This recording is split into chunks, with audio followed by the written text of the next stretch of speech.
Hello everyone, welcome to जीवंत classes. Today's topic is adrenal glands. आज हम लोग एड्रीनल ग्लैंड्स के बारे में बात करेंगे।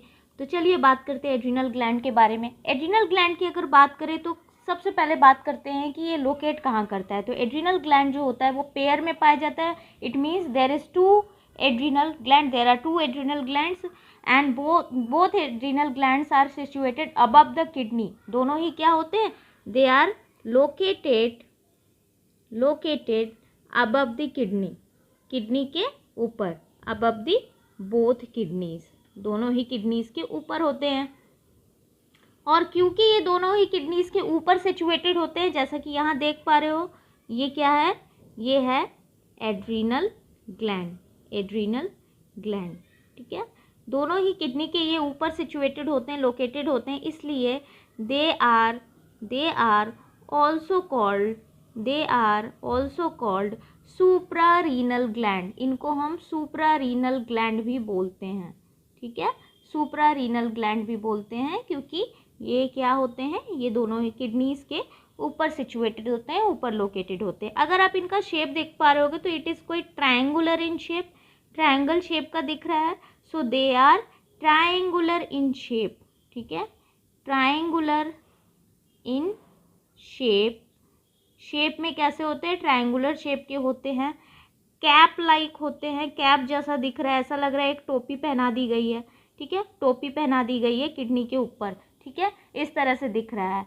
और ये किस कलर के होते हैं? कलर दिख ही रहा होगा, दे आर येलोइश, ठीक है, येलोइश इन कलर में कैसे होते हैं? येलो कलर के दिखते हैं, थोड़े येलो से दिखते हैं। वेट की अगर बात करते हैं हम, तो वेट कितना होता है इसका? वेट का हमेशा वेरिएशन देखने को मिलता है, बट यूजुअली जो एक अडल्ट पर्सन में वेट जो होता है वो 4 to 6 ग्राम देखने को मिलता है, 4 to 6 ग्राम तक का वेट देखने को मिलता है। अगर हम एड्रीनल ग्लैंड की बात करें, which is located above the kidney, दोनों ही किडनी के ऊपर लोकेटेड होता है, अगर हम इसकी बात करें तो इसका जो पोर्शन होता है, अगर हम इसको देखें इस तरह से, ये मान लीजिए ये क्या है? एड्रीनल ग्लैंड, ठीक है। तो इसके ये ट्रायंगुलर शेप का है, तो इसकी जो आउटर लेयर होती है, ठीक है, ये जो आउटर वॉल होती है, ये जो आउटर पोर्शन होता है, ठीक है, ये एक थिन कनेक्टिव टिश्यू से कवर होता है। किससे होता है? एक थिन कनेक्टिव टिश्यू से कवर होता है। और ये जो थिन कनेक्टिव टिश्यू होती है, इसे हम लोग बोलते हैं कैप्सूल। इसे क्या बोलते हैं? कैप्सूल बोलते हैं, ठीक है। एक तरह की प्रोटेक्टिव कवरिंग होती है जिसे हम कैप्सूल बोलते हैं। अगर हम इसके अंदर चलते हैं ना, when we go inside the adrenal gland, जब हम इसका सेक्शन कट करते हैं, अंदर के पोर्शन को देखते हैं, तो इसमें 2 पोर्शन देखने को मिलता है। मिडल का जो पोर्शन होता है, ठीक है, ये जो मिडल वाला पोर्शन होता है, this portion is called adrenal medulla, ठीक है। इस पोर्शन को हम क्या कहते हैं? एड्रीनल मेड्यूला कहते हैं। और जो ये पोर्शन हमको दिख रहा है, दिस पोर्शन, ये जो पोर्शन हमको दिख रहा है, this portion is called adrenal cortex, ठीक है, एड्रीनल कॉर्टेक्स। तो अगर हम एड्रीनल ग्लैंड की बात करें तो ये 2 पार्ट में डिवाइड हो सकता है। It is divided into 2 parts, the outer part, ठीक है, जो आउटर पार्ट है उसे हम क्या बोलेंगे? उसे हम एड्रीनल कॉर्टेक्स बोलेंगे, ठीक है, एड्रीनल कॉर्टेक्स बोलेंगे। और जो इनर पार्ट है, इसे हम क्या बोलेंगे? इसे हम बोलेंगे एड्रीनल मेड्यूला। तो आज की वीडियो में I will talk about adrenal medulla and its secretion in detail and their effect, ठीक है, and the effect of their secretion or the effect of these hormones which are secreted by the adrenal medulla। तो इसके बारे में हम लोग आज पढ़ेंगे। And in next video we will see about adrenal cortex. हम एड्रीनल कॉर्टेक्स के बारे में पढ़ेंगे। तो हम एक क्विक डायग्राम देख लेते हैं। अगर हम उसका प्रॉपर डायग्राम देखते हैं, डायग्राम मैं आज ही आपको एक्सप्लेन कर देती हूँ। तो अगर हम डायग्राम देख लेते हैं, this green colour is showed the capsule. तो सबसे पहले हम कैप्सूल बना लेते हैं, ठीक है, सबसे पहले हम कैप्सूल बना लेते हैं। तो ये जो कैप्सूल वाला एरिया है ये कनेक्टिव टिश्यू है, तो कनेक्टिव टिश्यू है तो जाहिर सी बात है इसमें क्या होंगे, ब्लड वेसल्स भी ओपन होंगे, ब्लड कैपिलरीज भी आई होंगी, ठीक है, ब्लड कैपिलरीज भी आई होंगी इसमें, ठीक। तो ये हो गया हमारा कैप्सूल, ये थिन कनेक्टिव टिश्यू का बना हुआ ये हो गया कैप्सूल, ठीक है, thin connective tissue, thin connective tissue layer, ठीक है, कनेक्टिव टिश्यू की लेयर होती है, ठीक। चलिए अगर हम इसके बाद आते हैं तो हमें क्या देखने को मिलता है, हमें कॉर्टेक्स वाला पार्ट देखने को मिलता है। और अगर हम एड्रीनल कॉर्टेक्स की बात करें तो एड्रीनल कॉर्टेक्स जो होता है it will further divided into 3 division. Adrenal cortex की भी 3 लेयर्स देखने को मिलती है, ठीक है, 3 लेयरिंग देखने को मिलती है। जो फर्स्ट लेयर होती है, जो फर्स्ट जोन होता है, इसे हम बोलते हैं जोना ग्लोमेरुलोसा, जोना ग्लोमेरुलोसा, ठीक है। इसके बाद जो सेकेंड लेयर होती है उसे हम बोलते हैं जोना फैसिकुलेटा, ठीक है, जोना फैसिकुलेटा, ठीक। एंड जो थर्ड लेयर होती है, जो थर्ड लेयर होती है इसे हम बोलते हैं जोना रेटिकुलरिस, जोना रेटिकुलरिस, ठीक है। ये 3 लेयर्स हमें देखने को मिलती है, जोना ग्लोमेरुलोसा, जोना फैसिकुलेटा और zona reticularis. These 3 divisions are present between the in adrenal cortex, in adrenal cortex region. वहाँ पर भी डिफरेंट टाइप ऑफ सेल्स होते हैं जो एक अलग अलग जोन क्रिएट करते हैं, और ये डिफरेंट टाइप ऑफ सेल्स जो होते हैं ये डिफरेंट सिक्रीशंस करते हैं। तो इसलिए हम इनका एक पार्टीशन कर देते हैं, इनको हम अलग अलग तरीके से पढ़ लेते हैं। तो हम इनके डायग्राम को बना लेते हैं सबसे पहले, so that it is easy for us to understand the adrenal cortex in next video. तो बेटर होगा कि हम यहाँ डायग्राम को समझ लेते हैं। तो अगर हम बात करते हैं जोना ग्लोमेरुलोसा की, तो यहाँ पर गुच्छों में सेल पाए जाते हैं, ठीक है, गुच्छों में इस तरीके से सेल पाए जाते हैं, ठीक है, दीज सेल्स आर हियर, इस तरीके से।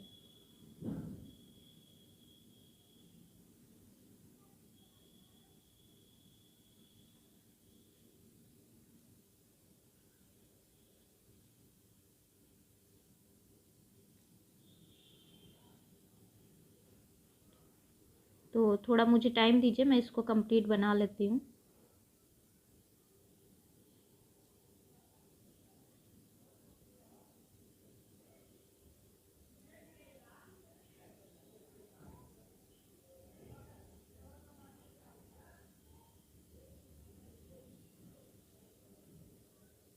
ठीक है, so these cells are zona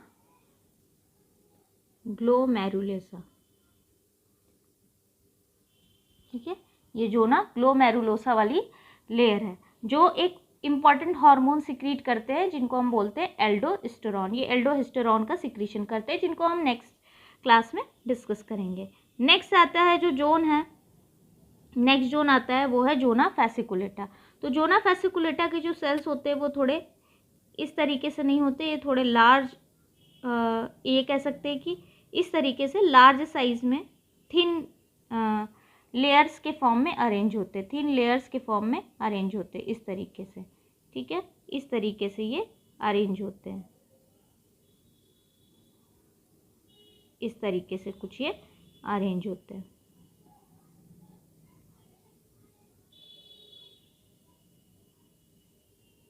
so these are the cells of zona fasciculata, ठीक है, ये किसके सेल्स है, जोना फैसिकुलेटा के सेल्स हैं।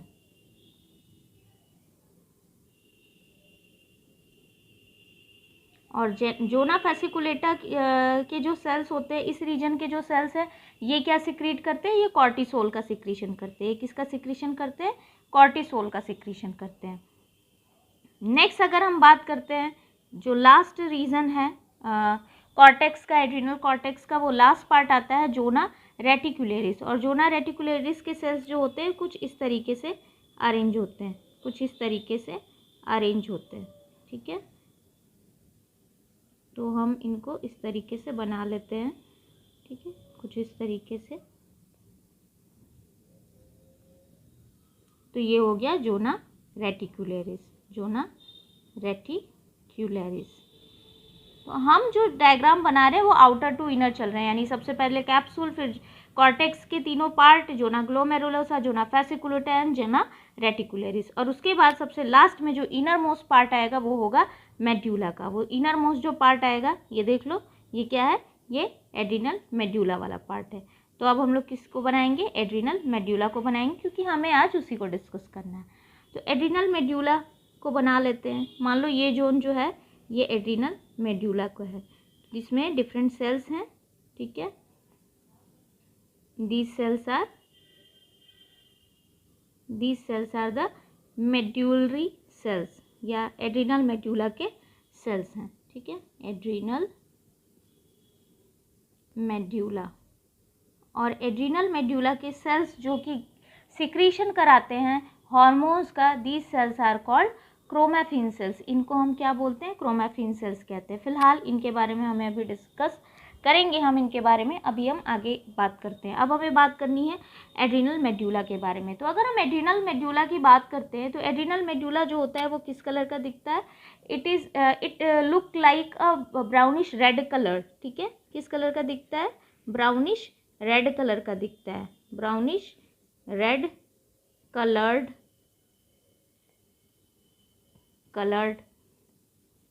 होता है, ब्राउनिश रेड कलर का होता है। और अगर इसकी ओरिजिनेशन की बात करें, कहाँ से ओरिजिनेट होता है, सो ये कहाँ से ओरिजिनेट होता है, it is originated from neural ectoderm. जो न्यूरल सेल्स होते हैं उन्हीं का ये मॉडिफिकेशन होता है एक्चुअली में। ये जो एड्रिनल मेडुला वाला पार्ट होता है, ये न्यूरल सेल्स जो होते हैं, न्यूरल एक्टोडर्मल सेल्स जो होते हैं, उन्हीं का ये मॉडिफिकेशन होता है। और दो cells, the neural ectodermal cells, दो cells will modify and after modification they become glandular, ठीक है। वो क्या होते हैं, ग्लैंडुलर बन जाते हैं, ठीक है ना। ये क्या होते हैं, modified and become glandular, modified and become glandular, क्या हो जाते हैं, ग्लैंडुलर हो जाते हैं, मॉडिफाई होते हैं और ग्लैंडुलर सेल्स की तरह, यानी कि ग्लैंडुलर सेल्स यानी कि सिक्रीशन का काम करने लगते हैं, ठीक है। एंड दीज ग्लैंडुलर सेल्स, ये जो ग्लैंडुलर सेल्स होते हैं, दीज सेल्स आर कॉल्ड, इन्हीं ग्लैंडुलर सेल्स को हम क्या बोलते हैं, इन ग्लैंडुलर सेल्स को हम बोलते हैं these glandular cells of adrenal medulla, they are called chromaffin cells. इन्हीं को क्या बोलते हैं, क्रोमैफिन सेल्स। या इनको हम एक और नाम देते हैं, और क्या देते हैं, फियोक्रोमोसाइट्स, ठीक है। तो इनको दो नाम देते हैं, कौन कौन से नाम देते हैं,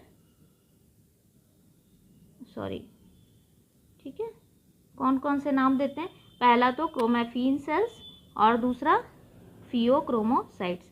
ये दो नाम हम इनको देते हैं एड्रिनल मेड्यूला के वो cells, glandular cells which secrete hormones.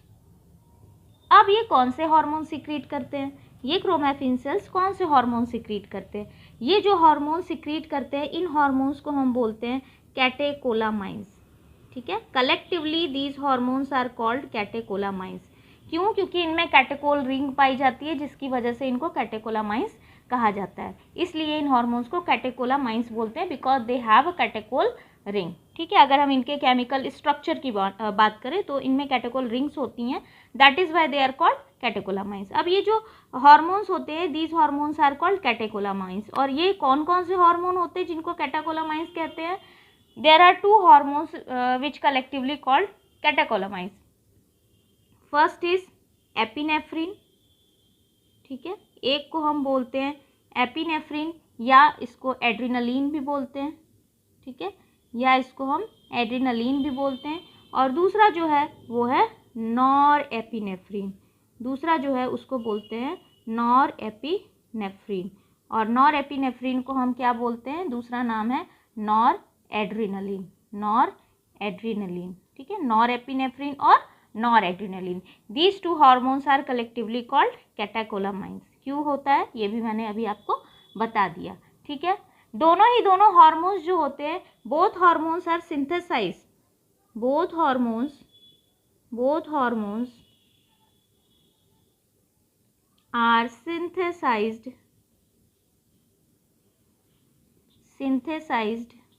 from amino acid, ठीक है, दोनों ही किससे, एमिनो एसिड से बनते हैं। और कौन से एमिनो एसिड, टायरोसिन, ठीक है।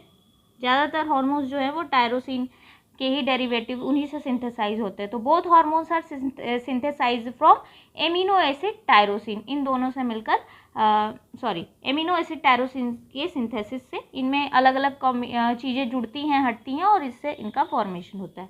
अगर हम इनके सिक्रीशन की बात करें तो एपिनेफ्रिन जो होता है उसका सिक्रीशन ज़्यादा होता है, लगभग 80% होता है, और नॉर एपिनेफ्रिन का सिक्रीशन कम होता है, लगभग 20% होता है। तो ज़्यादातर सिक्रीशन किसका होता है, एपिनेफ्रिन का होता है। नॉर एपिनेफ्रिन का सिक्रीशन कम होता है, उतना नहीं होता जितना कि एपिनेफ्रिन का होता है।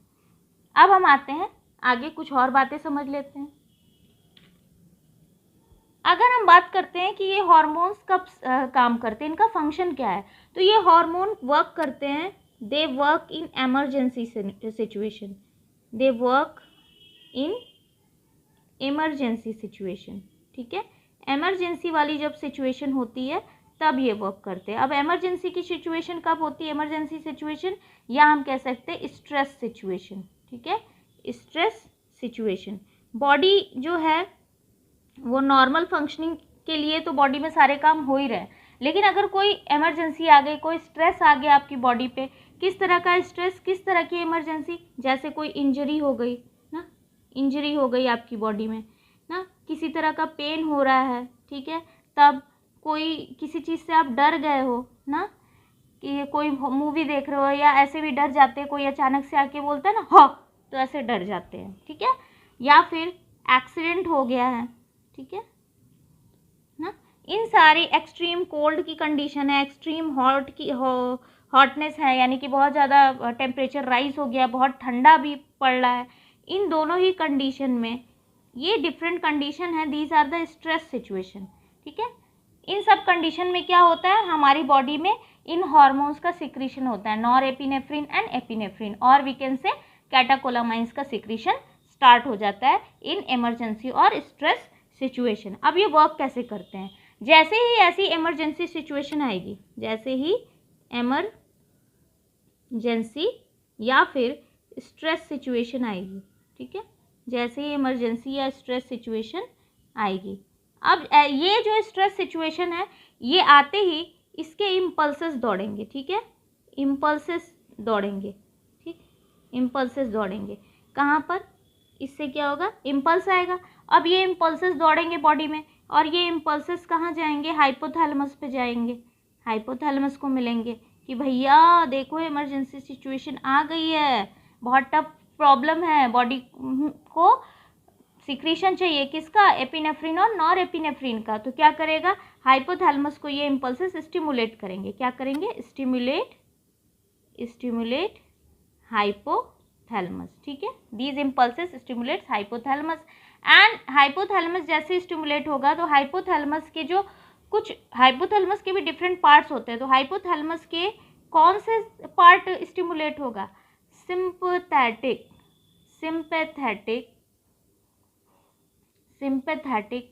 प्री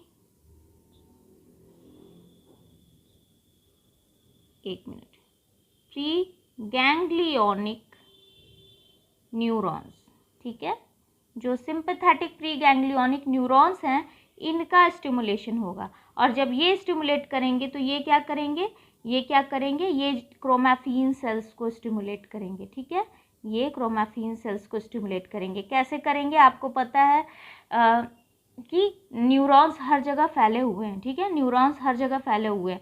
अगर मैंने आपको जब पढ़ाया था पिट्यूटरी ग्लैंड, तो मैंने उसमें एक भी बार ये नहीं बताया कि एड्रीनल मेड्यूला के जो सिक्रीशन होते हैं वो पिट्यूटरी के सिक्रीशन से क्या होते हैं, स्टिमुलेट होते हैं। ऐसा नहीं है, क्यों? क्योंकि ये जो एड्रिनल मेड्यूला के जो सेल्स होते हैं, ये जो हार्मोन्स होते हैं, उनके सिक्रीशन पे पिट्यूटरी के सिक्रीशन का कोई मतलब नहीं होता है। They are directly stimulated by the sympathetic pre ganglionic neurons. इनके स्टिमुलेशन से क्या होता है, क्रोमैटिन सेल्स क्या करेंगे, अपना सिक्रीशन रिलीज करेंगे, या कह सकते हैं कैटेकोलामाइंस का सिक्रीशन करेंगे। कैटेकोलामाइंस ना, दे सिक्रीट कैटेकोलामाइंस, ठीक है, इनका सिक्रीशन होगा। तो ये इतना लंबा चौड़ा प्रोसेस होता है, देखने में छोटा सा लग रहा है but it is a big process, ठीक है। तो क्रोमैटिन सेल्स किसके हैं, एड्रिनल मेड्यूला के सेल्स हैं।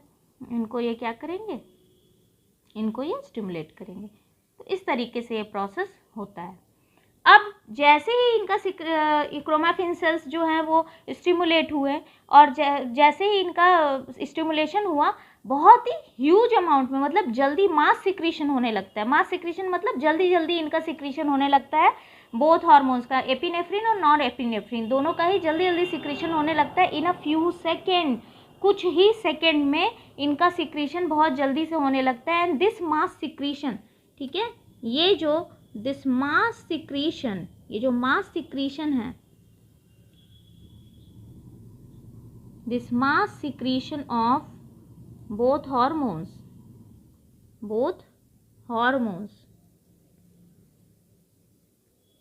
in few seconds, कुछ ही सेकेंड में इन हॉर्मोन्स का ह्यूज अमाउंट में सिक्रीशन, ह्यूज नहीं कहते मतलब फिर भी अच्छे खासे अमाउंट में सिक्रीशन होता है।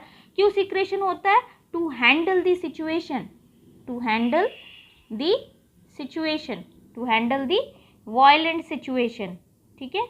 सिचुएशन कुछ भी हो सकती है, मान लो सामने शेर आ गया, तो भाई ये तो स्ट्रेस की है ना, अब इसमें क्या करोगे, उसमें फाइट तो करने जाओगे नहीं, जाहिर सी बात है आप क्या करोगे, डर जाओगे, और डर जाओगे तो भागोगे, ठीक है। तो भागने के लिए तुरंत बॉडी में उतनी एनर्जी चाहिए ना, तो ऐसी स्ट्रेस कंडीशन, ये एक तरह का स्ट्रेस कंडीशन है, तो ऐसी कंडीशन में क्या करोगे, आपकी बॉडी में फटाफट क्या होगा, मास अमाउंट में, यानी अच्छे खासे अमाउंट में दोनों हार्मोन्स का सिक्रीशन होगा विद इन फ्यू सेकेंड, कुछ सेकेंड के अंदर, to handle this violent or we can say this alarmic situation, ठीक है, to handle this violent और alarmic situation, ठीक है। इस सिचुएशन को हैंडल करने के लिए, इस वायलेंट सिचुएशन को, स्ट्रेस सिचुएशन को हैंडल करने के लिए मास सिक्रीशन होगा। And this mass secretion is called, ठीक है, दिस इज कॉल्ड, इस मास सिक्रीशन को हम क्या बोलते हैं, this is called general adaptation, ठीक है, जनरल एडेप्टेशन सिंड्रोम, ठीक है, इसे हम बोलते हैं जनरल एडेप्टेशन सिंड्रोम, या फिर इसको शॉर्ट फॉर्म में गैस बोलते हैं, ठीक है, जनरल एडेप्टेशन सिंड्रोम। तो जनरल एडेप्टेशन सिंड्रोम किसको बोलते हैं, जब मास सिक्रीशन होता है कैटेकोलामाइंस का टू हैंडल एनी स्ट्रेस और अलार्मिंग और एनी वायलेंट सिचुएशन और एनी एमरजेंसी सिचुएशन, ठीक है, बड़ा सिंपल सा है, फटाफट ऐसे याद हो जाएगा। चलो अब बात ये करते हैं कि जब स्ट्रेस सिचुएशन आती है तो ये दोनों ही हार्मोन्स क्या क्या कराते हैं कि जिसकी वजह से हमें बड़ा फ़ायदा हो जाता है, क्यों इनका सिक्रीशन होता है, ऐसा क्या काम कराते हैं ना, व्हाट इज़ देयर फंक्शन, ये क्या कराते हैं। तो देखो पहली चीज़ तो ये जान लो कि ये जो हार्मोन्स होते हैं, these epinephrine and nor epinephrine, both hormones are called, both hormones, या हम बोल सकते हैं कैटेकोलामाइंस आर कॉल्ड, इनको हम कुछ नाम देते हैं जिससे एग्जाम में क्वेश्चन आता है, ठीक है, जिससे एग्जाम में क्वेश्चन आता है। Both hormones are called, both are called, इनको हम क्या बोलते हैं, इमरजेंसी हार्मोन, इमरजेंसी हार्मोन बोलते हैं हम इनको। क्यों, क्योंकि ये स्ट्रेस सिचुएशन में रिलीज होते हैं, इमरजेंसी सिचुएशन में रिलीज होते हैं। और हम इसको क्या बोलते हैं, हार्मोन्स ऑफ फ्लाइट और फाइट, ठीक है, या hormones of fight and flight, दोनों ही बातें बोल सकते हैं, ठीक है। या हम इनको F3 हार्मोन्स भी बोल सकते हैं, F3 हार्मोन्स भी बोल सकते हैं। क्यों बोलेंगे F3, क्योंकि ये कौन कौन से सिचुएशन में काम करता है? फ्राइट की सिचुएशन में, यानी कि अगर आप डर गए हो, ठीक है। और किस सिचुएशन में? फ्लाइट की सिचुएशन में। भैया डर गए, शेर आ गया सामने तो भागोगे है ही, ऐसा तो है नहीं कि शेर को प्रणाम करेंगे कि आइए हेलो हाय करें, नहीं, भागोगे पहले, ठीक है। या तो फ्लाइट भागोगे या फिर आप फाइट करोगे। तो भाई फाइट तो हम नहीं करने वाले शेर से। हाँ, कोई चूहा हुआ है तो जाहिर सी बात है, या कोई और ऐसी सिचुएशन है जहाँ आप फाइट कर सकते हो तो बिल्कुल करोगे, लेकिन शेर आ गया तो वहाँ पर क्या करोगे? भाग लोगे तुरंत, ठीक है। तो फाइट होगा, सबसे पहले डर जाओगे और डरोगे, उसके बाद भागोगे, ठीक है। फाइट करने नहीं जा रहे हैं हम, इतने भी पागल नहीं। तो F3 हॉर्मोन्स कह सकते हैं F3 सिचुएशन में ये वर्क करते हैं, ठीक। अब हम बात करते हैं सबसे पहले किसकी? इफेक्ट ऑफ नॉर एपिनेफ्रीन, ठीक है। इफेक्ट ऑफ नॉर एपिनेफ्रीन, या हम इसको बोलते हैं नॉर एड्रिनलिन, ठीक है। नॉर एड्रिनलिन, नॉर एपिनेफ्रीन और नॉर एड्रिनलिन, इसका इफेक्ट क्या होता है बॉडी पर? ये क्या क्या करा देता है बॉडी के अंदर, ये देखते हैं, ठीक है। तो देखो ये क्या कराता है, ठीक है। ये क्या कराता है? नॉर एपिनेफ्रीन क्या कराता है? सबसे पहला काम तो ये वैसो कॉन्स्ट्रिक्शन कराता है, वैसो कॉन्स्ट्रिक्शन कराता है, ठीक। वैसो कॉन्स्ट्रिक्शन कराता है, जिसकी वजह से क्या होता है? बीपी जो होता है वो हाई हो जाता है, ठीक है। वैसो कॉन्स्ट्रिक्शन कराना, ठीक। वैसो कॉन्स्ट्रिक्शन की वजह से बीपी क्या हो जाएगा? हाई हो जाएगा। और इसी वैसो कॉन्स्ट्रिक्शन की वजह से, इसी की वजह से क्या होगा? It cause less blood supply, ठीक है, लेस ब्लड सर्कुलेशन, ठीक है, लेस ब्लड सर्कुलेशन इन स्किन, ठीक है। स्किन में क्या होगा? ब्लड सर्कुलेशन उतना नहीं हो पाएगा, एंड इसकी वजह से क्या होगा? इसकी वजह से क्या हो जाएगा ना? दिस कॉजेज, ठीक है, this causes yellowing of skin, ठीक है, yellowing of skin, yellowing of skin. इसकी वजह से क्या होगा? स्किन जो होगी वो पीली पड़ जाएगी, और पीली हो जाएगी और ब्लड सप्लाई कम हो जाएगा, जिसकी वजह से, ठीक है, जिसकी वजह से क्या होगा? कॉन्स्ट्रिक्शन होगा, जिसकी वजह से कॉन्स्ट्रिक्शन होगा। किसका कॉन्स्ट्रिक्शन होगा? Constriction of a special type of muscle, constriction of a special type of muscle. Which muscle? These muscles are called erector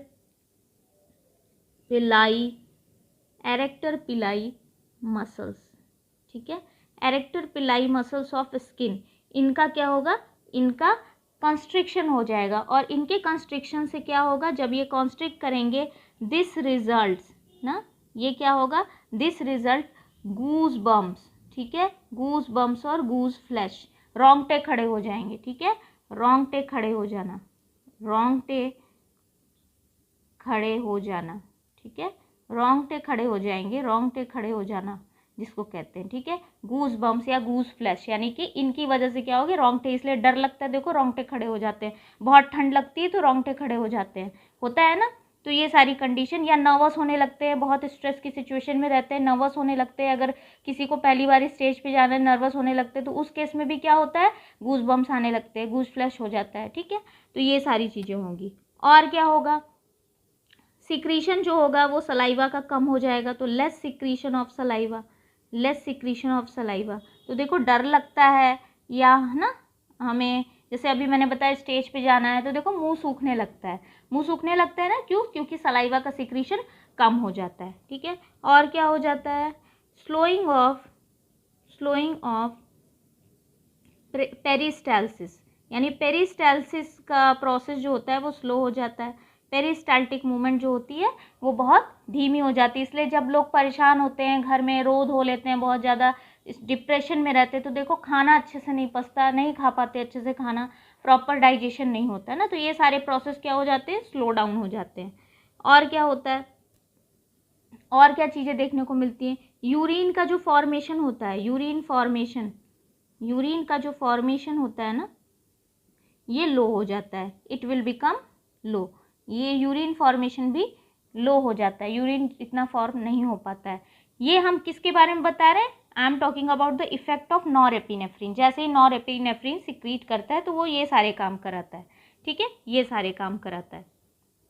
और क्या होता है, अगर हम प्रेग्नेंट फीमेल्स की बात करें, इन प्रेग्नेंट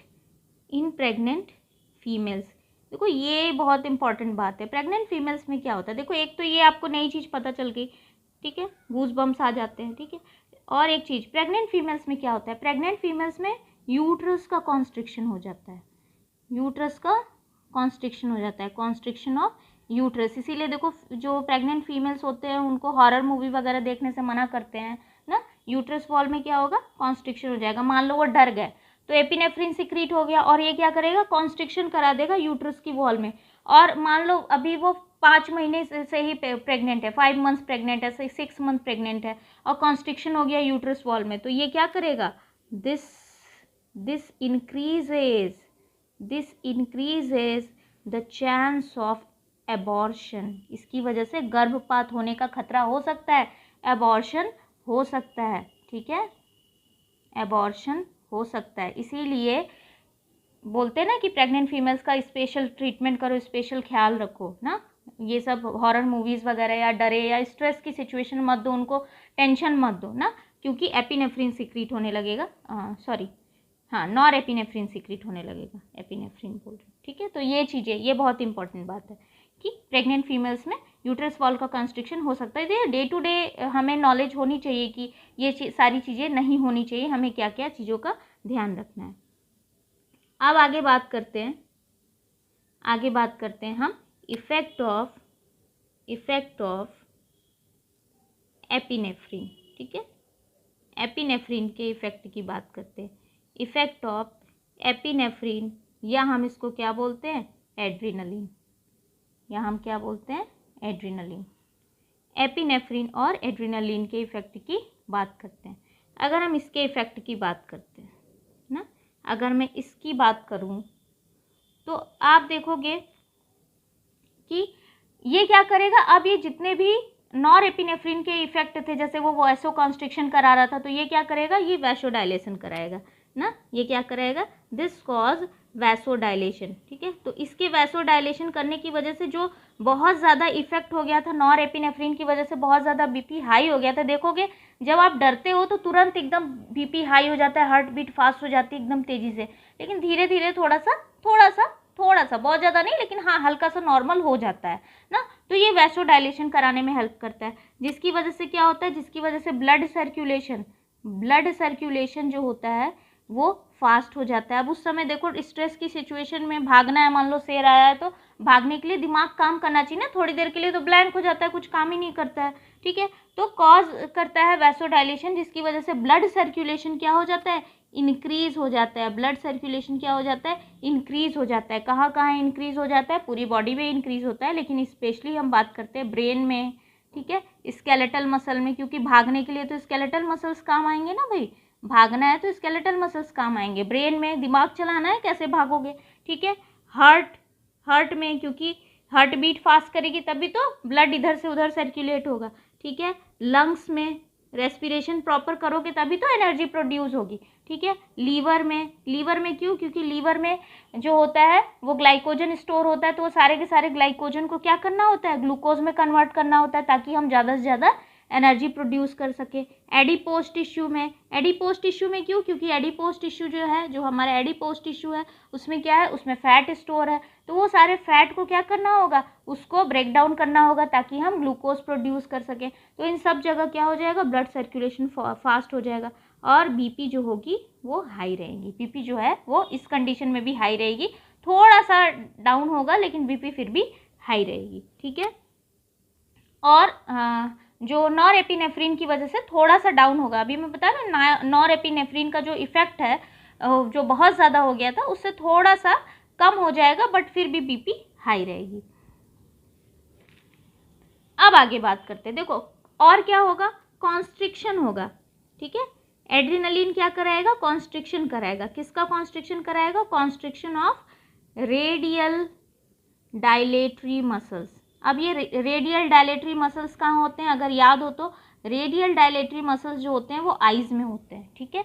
ना। रेडियल डायलेटरी मसल्स क्या होते हैं, आइज में होते हैं। आइज में किसके, आइरिस, आइरिस वाले पोर्शन में क्या होते हैं, डायलेटरी मसल्स होते हैं, रेडियल डायलेटरी मसल्स। और ये मसल्स का क्या कराएगा, कॉन्स्ट्रिक्शन करा देगा। अब जब कॉन्स्ट्रिक्शन कराएगा तो इसकी वजह से क्या होगा, विच रिजल्ट्स, ये क्या कराएगा, which results secretion of tear, जिसकी वजह से टीयर का फॉर्मेशन होगा, सिक्रीशन होगा टीयर का, ठीक है। आंसू बनने लगेंगे, आंसू बहने लगेंगे, सिक्रीशन होने लगेगा आंसू का। तो स्ट्रेस सिचुएशन में देखो कभी कभी हम रो भी देते हैं, डर के मारे भी रोना आ जाता है, बहुत ज़्यादा हंस लेते हैं, खुश हो जाते हैं तो भी रोना आ जाता है, बहुत हंसते हैं तो देखो किस तरह से बीपी एकदम बढ़ जाता है, हार्ट बीट फास्ट हो जाती है ना, दर्द होने लगता है। तो ये सारी चीज़ें, ये सब भी एक तरह का स्ट्रेस सिचुएशन है, नॉर्मल नहीं है, जहाँ नॉर्मल से हटे बॉडी के लिए सब स्ट्रेस वाली सिचुएशन है, ठीक है। तो सिक्रीशन होने लगता है टीयर्स का। और क्या हो जाता है, डायलेशन होता है, डायलेशन होता है, किसका किसका डायलेशन होता है, डायलेशन होता है ट्रैकिया का, ठीक है, यानी जो हमारा विंड पाइप है उसका डायलेशन होता है। और किसका डायलेशन होता है, फिर फर्दर उसके जितने भी ब्रांचेस हैं, जैसे ब्रोंकाई है ना, ब्रोंकाई है, ब्रोंकाइओल्स है, ठीक है, ब्रोंकाई है, ब्रोंकाइओल्स है, इन सब का, इन सब के मसल्स का क्या होगा, डायलेशन होगा, ठीक है। इन सब के मसल्स का क्या होगा, डायलेशन होगा। क्यों डायलेशन होगा, क्योंकि क्या होगा, डायलेशन होगा तो ये स्प्रेड आउट हो जाएंगे, एंड दिस इंक्रीजेस, इससे क्या होगा, इससे क्या होगा, इंक्रीजेस एंट्री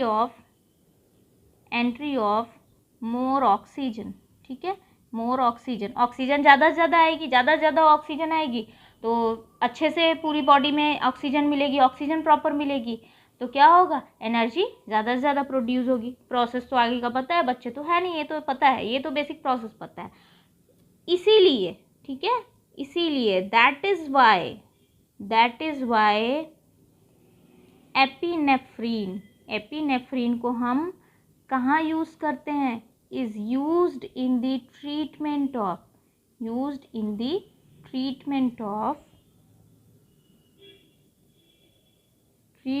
ऑफ आस्थमा, ठीक है। इसीलिए इसका यूज़ हम कहाँ करते हैं, अस्थमा के ट्रीटमेंट में करते हैं। डॉक्टर जो हैं इसको कहाँ यूज़ करते हैं, अस्थमा के ट्रीटमेंट में यूज़ करते हैं, ठीक है, अस्थमा के ट्रीटमेंट में यूज़ करते हैं, किसका, एपिनेफ्रीन का। तो ये भी बहुत इंपॉर्टेंट बात है, एपिनेफ्रीन विच हार्मोन और which hormone is used in the treatment of asthma, so epinephrine is used in the treatment of asthma. और बात करते हैं, इससे क्या होगा, हार्ट रेट इंक्रीज़ हो जाएगा, ठीक है, हार्ट रेट इंक्रीज़ हो जाएगा। और क्या कराएगा एपिनेफ्रीन, अभी मैंने बताया कि क्या कराएगा, ये क्या कराएगा, लीवर में ब्लड सर्कुलेशन इंक्रीज़ करा देगा, एडिपोज टिश्यू में ब्लड सर्कुलेशन इंक्रीज़ कराएगा। क्यों इंक्रीज़ कराएगा, क्योंकि क्या कराना है इसको, लाइपोलिसिस कराना है, ठीक है, लाइपोलिसिस कराएगा, यानी कि फैट का ब्रेकडाउन कराएगा, ठीक है। और क्या कराएगा, और क्या कराएगा, और ये कराएगा ग्लाइकोजेनोलाइसिस कराएगा। ग्लाइकोजेनोलाइसिस अभी मैंने बताया, ग्लाइकोजेनोलाइसिस स्टार्ट हो जाएगी, कहाँ पर होती है, लीवर में होती है। ग्लाइकोजेनोलाइसिस में मैंने अभी आपको बताया कि क्या होगा, ग्लाइकोजन का ब्रेकडाउन होने लगेगा ग्लूकोज में, ठीक है, ग्लाइकोजन से ग्लूकोज बनने लगेगा। तो ग्लाइकोजेनोलाइसिस जो होगा वो ज़्यादा हो जाएगा, तो इसलिए लीवर में ब्लड सर्कुलेशन भी फास्ट हो जाएगा। और क्या कराएगा, और ये स्प्लीन को कॉन्स्ट्रिक्ट करेगा, ठीक है, स्प्लीन को कॉन्स्ट्रिक्ट कराएगा, ठीक है, स्प्लीन कॉन्स्ट्रिक्ट होगा, ठीक है, एंड रिलीज़ करेगा, क्या रिलीज़ करेगा, स्टोर्ड आरबीसी। स्प्लीन को हम ग्रेवयार्ड ऑफ आरबीसी कहते हैं, लेकिन स्प्लीन जो है वो स्टोर भी तो करता है, ठीक है, स्टोर करता है आरबीसी को। तो स्प्लीन क्या करेगा, कॉन्स्ट्रिक्ट कराएगा और जिसकी वजह से रिलीज कराएगा स्टोर्ड आरबीसीज को, आरबीसीज इन ब्लड में जो स्टोर्ड आरबीसीज हैं उनको क्या कराएगा, रिलीज कराएगा, सो दैट आरबीसी में जो हीमोग्लोबिन है वो ज़्यादा से ज़्यादा ऑक्सीजन से बाइंड कर सके। ज़्यादा से ज़्यादा ऑक्सीजन से बाइंड करेगा तो ज़्यादा से ज़्यादा ऑक्सीजन जो होगा वो सेल तक पहुँचेगा और ज़्यादा से ज़्यादा एनर्जी प्रोड्यूस होगी। बात समझ में आई। BMR रेट, इसकी वजह से BMR रेट यानी बेसिक मेटाबॉलिक रेट जो होगा वो इंक्रीज हो जाएगा। तो इतने सारे काम करा देता है एपिनेफ्रिन और नॉर एपिनेफ्रिन दोनों मिलकर। तो नेक्स्ट वीडियो में हम लोग एड्रिनल कॉर्टेक्स के बारे में पढ़ेंगे। अभी एड्रिनल मेड्यूला के लिए इतना ही। आई थिंक आपको ये सारी बातें समझ में आ गई होगी। If you have any type of doubt you can ask me in the comment section. I will definitely reply, I will definitely try to resolve your problem. So thank you so much.